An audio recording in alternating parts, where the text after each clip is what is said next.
Welcome to Not Milk Never Milk. Subscribe if you're lactose intolerant.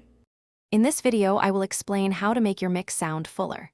First, ensure your gain staging is impeccable, aiming for peaks around -6 decibels to -3 decibels on individual tracks. This provides ample headroom for processing. Next, use equalization to define each element. For instance, a gentle boost around 250 Hz can add warmth to bass, while cutting around 300 Hz can reduce muddiness. Thoughtful layering also builds a robust foundation, giving your mix a three-dimensional quality. To further enhance fullness, master your dynamics. Apply compression with a ratio of 2:1 or 3:1 on vocals and drums to achieve a more consistent sound.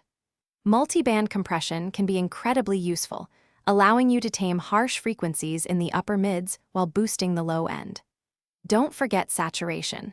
A touch of tape or tube emulation can introduce pleasant harmonics, making your mix sound richer and more vibrant without simply increasing volume.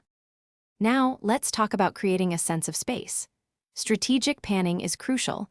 Try placing guitars at 10 o'clock and 2 o'clock, for example, to open up the center. Reverb and delay are your friends for depth.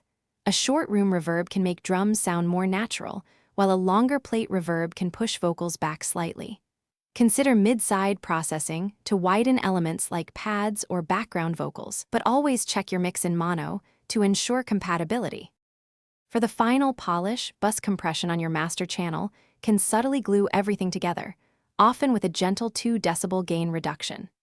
A limiter is essential to achieve competitive loudness, aiming for a target of -9 LUFS to -6 LUFS for streaming platforms.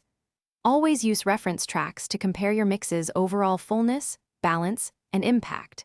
This ensures your hard work translates into a professional, impactful sound that truly stands out. Thanks for watching. If this was helpful, leave a like and consider subscribing. See you next time.